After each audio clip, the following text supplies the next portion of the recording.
Hello friends, आज की class में आपका स्वागत है। और आज का हमारा जो टॉपिक है करंट अफेयर से रिलेटेड है। मैंने 2 दिन पहले भी एक वीडियो डाली थी, उसमें कुछ प्रश्न बताए थे और आज मैं आगे के और क्वेश्चन लाया हूं और सभी क्वेश्चन इंपॉर्टेंट होने वाले हैं। तो सबसे पहले हम आज की पहला क्वेश्चन स्टार्ट करते हैं।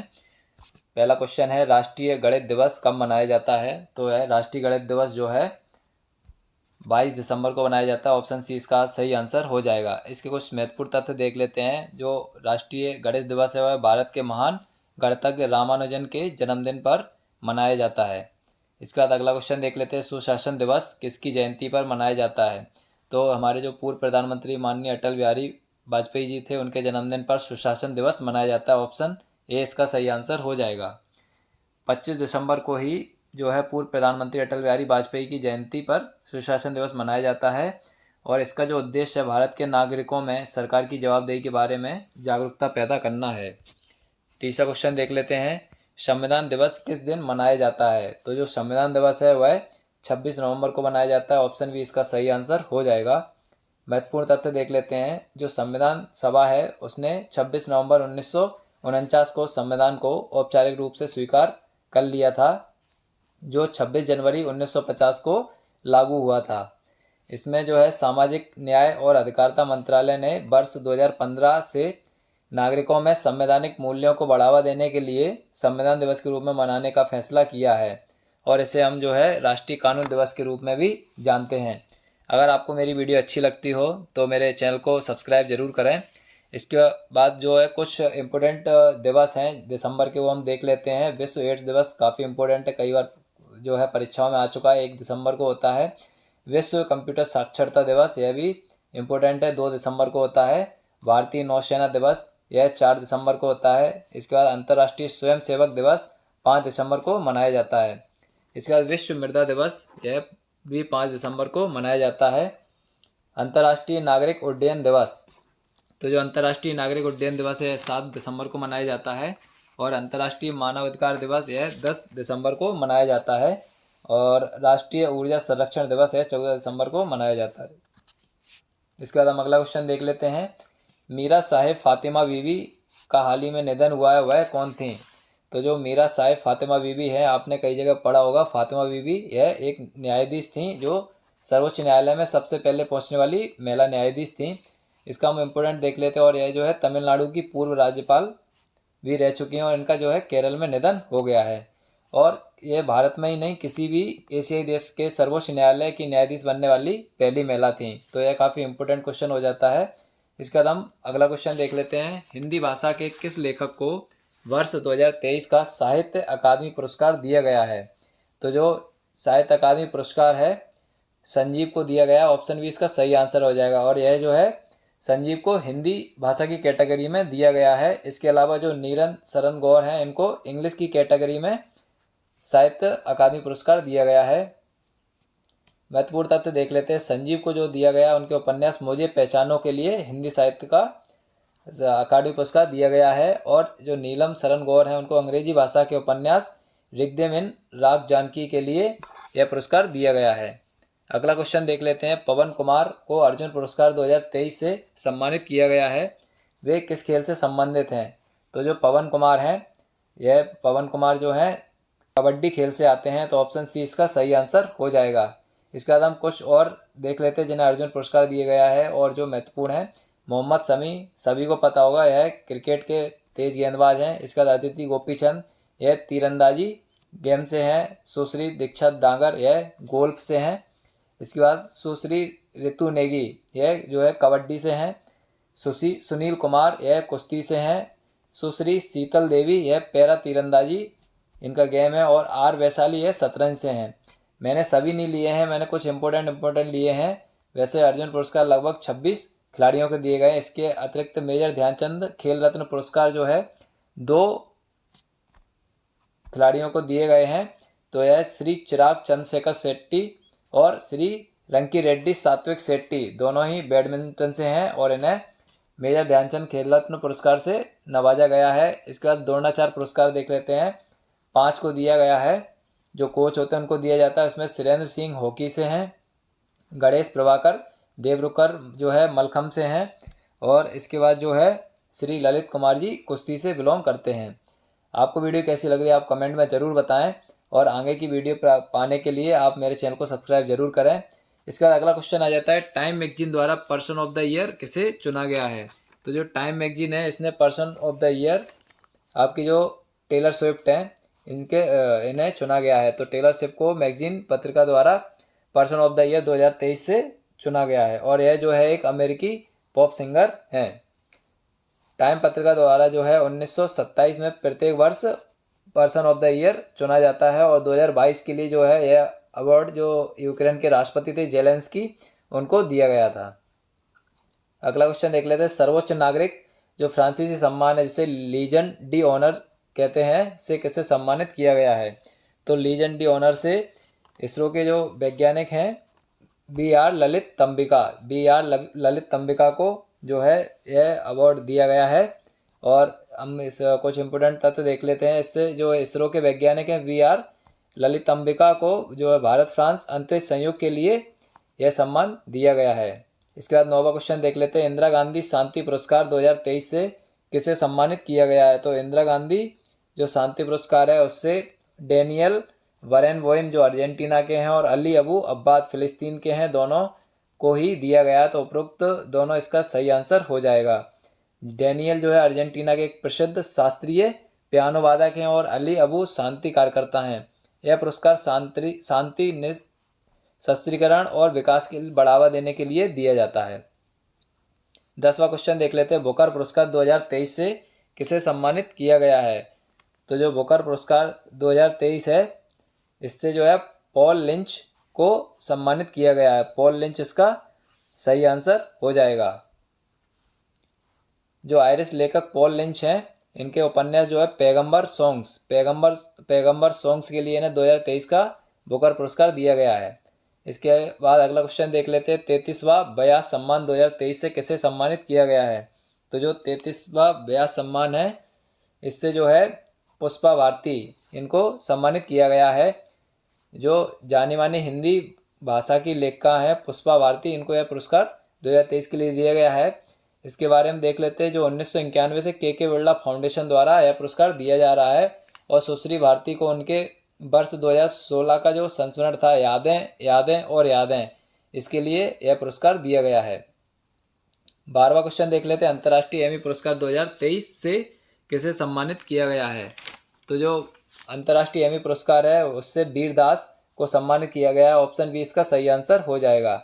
और वीरदास जो है कॉमेडियन है को न्यूयॉर्क हिल्टन मिडटाउन में 51वें अंतर्राष्ट्रीय एमी अवार्ड से जो सम्मानित किया गया है और इसमें जो है लैंडिंग इनकी जो कॉमेडी श्रेणी है इन्हें लैंडिंग के लिए यह दिया गया है। और वीरदास जो है यह एमी पुरस्कार पाने वाले पहले भारतीय बन गए हैं। 13वां क्वेश्चन देख लेते हैं, हनुक्का त्यौहार किस धर्म से संबंधित है। तो जो हनुक्का त्यौहार है यह यहूदी धर्म से संबंधित है। ऑप्शन बी इसका सही आंसर हो जाएगा।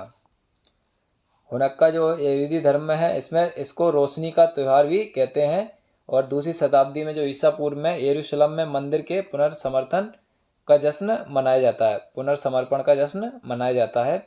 अगला क्वेश्चन देख लेते हैं, अंतर्राष्ट्रीय गीता महोत्सव 2023 का आयोजन कहाँ किया गया है।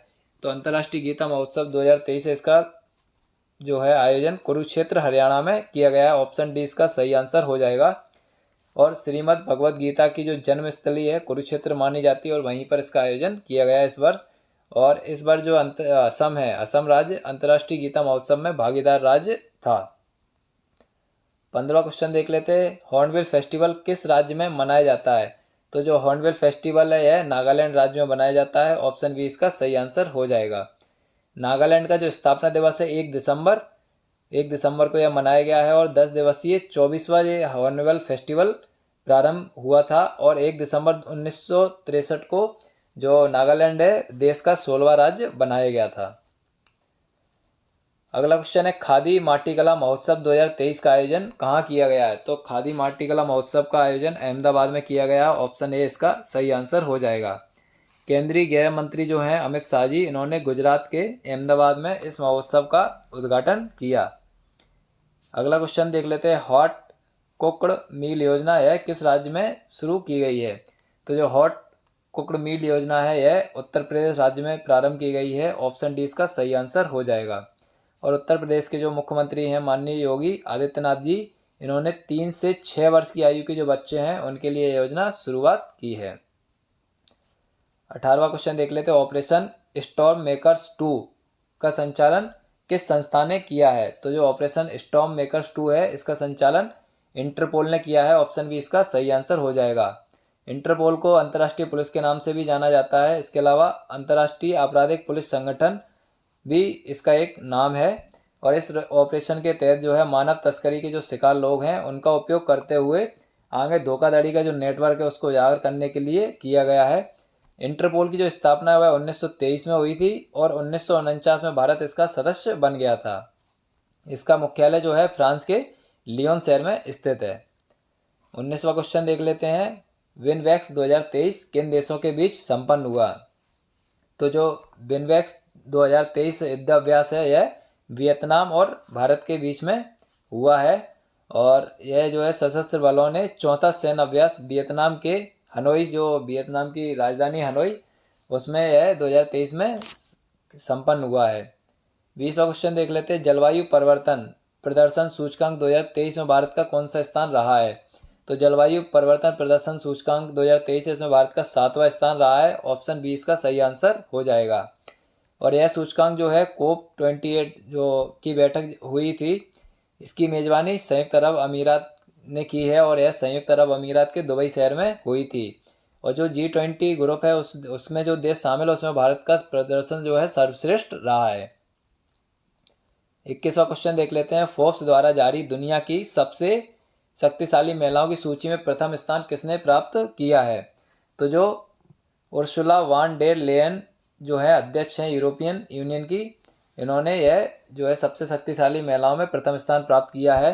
इसके बाद दूसरा स्थान क्रिस्टीना लेगार्ड को है जो अध्यक्ष यूरोपीय सेंट्रल बैंक की हैं। तीसरा स्थान कमला हैरिस ने प्राप्त किया है जो अमेरिका के उपराष्ट्रपति हैं। और चौथा स्थान जियोर्जी मेलोनी का है जो इतालवी प्रधानमंत्री हैं। इसमें जो है भारत की जो वित्त मंत्री हैं निर्मला सीतारमण, इनको 32वां स्थान प्राप्त हुआ है। SCL की चेयरपर्सन रोशनी नडार को 60वां। इसके बाद स्टील अथॉरिटी ऑफ इंडिया की जो चेयरपर्सन है सेल की, उनका जो सीमा मंडल जी हैं उन्हें 70वां स्थान। और इसके अलावा बायोकॉन की चेयरपर्सन किरण मजूमदार शाह को 76वां स्थान प्राप्त हुआ है। अगला क्वेश्चन देख लेते हैं। ओना टोकारा तिल जो है इसको GI टैग मिला है, किस राज्य की है? तो जो ओना टोकारा है यह केरल राज्य की। ऑप्शन बी इसका सही आंसर हो जाएगा। इसके बाद अगला क्वेश्चन है। क्रिकेट की प्रतिष्ठित विजय हजारे ट्रॉफी किसने जीती है? तो जो क्रिकेट की प्रतिष्ठित विजय हजारे ट्रॉफी है यह हरियाणा राज्य ने जीत ली है। ऑप्शन डी इसका सही आंसर हो जाएगा। और जो तथ्य है वो देख लेते हैं। गुजरात के राजकोट में यह जो सौराष्ट्र का क्रिकेट स्टेडियम है उसमें खेले गए फाइनल में हरियाणा ने राजस्थान को 30 रनों से हराकर यह ट्रॉफी जीत ली है। इसका अगला क्वेश्चन देख लेते हैं। विश्व बिलियर्ड्स चैंपियनशिप 2023 का खिताब किसने जीता है?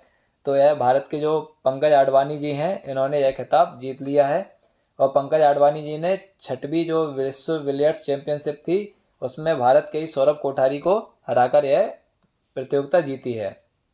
इसके बाद काफ़ी इम्पोर्टेंट क्वेश्चन हो जाता है क्योंकि फर्स्ट बार हुआ है। तो पहले खेलो इंडिया पैरा गेम्स का आयोजन 2023 में किस राज्य में हुआ है? तो जो पहले खेलो इंडिया पैरा गेम्स हैं इनका आयोजन नई दिल्ली में किया गया है। ऑप्शन ए इसका सही आंसर हो जाएगा। यह पहली बार हुए हैं इसलिए काफ़ी इम्पोर्टेंट हो जाता है।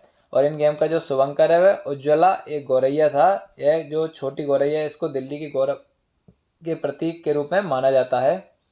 इसका 26वां क्वेश्चन देख लेते हैं। डेविस कप 2023 का खिताब किसने जीता है? तो जो डेविस कप है यह टेनिस से संबंधित है, तो एक क्वेश्चन ये भी बनता है। और इसका जो खिताब है वह इटली ने जीत लिया है। ऑप्शन ए इसका सही आंसर हो जाएगा। और इटली ने यह जो है ऑस्ट्रेलिया को हराकर पहली बार जीता है। डेविस कप को टेनिस का वर्ल्ड कप भी कहा जाता है। और इसका जो इस बार आयोजन हुआ है वह मलागा स्पेन में हुआ है। इस प्रतियोगिता का जो नाम है वह अमेरिका के टेनिस खिलाड़ी ड्वाइट डेविस जूनियर के नाम पर रखा गया था। उन्होंने 1900 में इस प्रतियोगिता की स्थापना की थी। इसके बाद हम अगला क्वेश्चन देख लेते हैं। दुनिया का पहला मीथेन संचालित रॉकेट किस कंपनी द्वारा लॉन्च किया गया है? तो जो लैंड स्पेस टेक्नोलॉजी है चीन की, इसके द्वारा मीथेन संचालित रॉकेट का जो है लॉन्च किया गया। ऑप्शन ए इसका सही आंसर हो जाएगा। लैंडस्केप टेक्नोलॉजी जो है मीथेन और तरल ऑक्सीजन द्वारा ईंधन वाले रॉकेट के साथ उपग्रह लॉन्च करने वाली दुनिया की पहली कंपनी बन गई है और यह चीन से रिलेटेड है। इसके बाद सुभाष SUVAS एक AI आर्टिफिशियल इंटेलिजेंस को लॉन्च किया गया है, किस विभाग से संबंधित है? तो इसका ऑप्शन डी सही आंसर हो जाएगा। सर्वोच्च न्यायालय से संबंधित है। और जो सुभाष इसका फुल फॉर्म होता है सुप्रीम कोर्ट विधिक अनुवाद सॉफ्टवेयर। इससे जो है सर्वोच्च न्यायालय में जो कानूनी कार्रवाई होती है उनका क्षेत्रीय भाषा में अनुवाद किया जा सकेगा और यह वर्तमान में अंग्रेजी दस्तावेजों को 11 भाषाओं में अनुवाद कर सकता है या कर रहा है। 29वां क्वेश्चन देख लेते हैं। हाल ही में दुनिया का सबसे बड़ा प्रायोगिक परमाणु रिएक्टर का अनावरण किस देश में किया गया है? तो जापान ने दुनिया में सबसे बड़े प्रायोगिक परमाणु रिएक्टर का अनावरण किया। ऑप्शन ए इसका सही आंसर हो जाएगा। दुनिया के सबसे बड़े और उन्नत प्रायोगिक परमाणु संलयन रिएक्टर जो है JT60 ऐसे इसका नाम है, का जापान के इबाराकी प्रांत में परिचालन शुरू किया गया है। आज का जो है आखिरी क्वेश्चन है और अगर आपको वीडियो अच्छी लगी हो तो वीडियो को लाइक करें और चैनल को सब्सक्राइब जरूर करें। कोविड-19 के जो नया सब वेरिएंट आया है JN1, तो JN1 का पहला मामला किस राज्य में मिला है? तो JN1 का जो पहला मामला वह केरल राज्य में मिला है। ऑप्शन डी इसका सही आंसर हो जाएगा। केरल के तिरुवनंतपुरम में इसका जो है पहला मामला मिला था। और आज का वीडियो हम यहीं पर समाप्त करते हैं। वीडियो को पूरा देखने के लिए धन्यवाद और आगे भी मेरे वीडियो आते रहेंगे तो आप चैनल को सब्सक्राइब जरूर करें और वीडियो अच्छी लगी तो वीडियो को लाइक करें। धन्यवाद।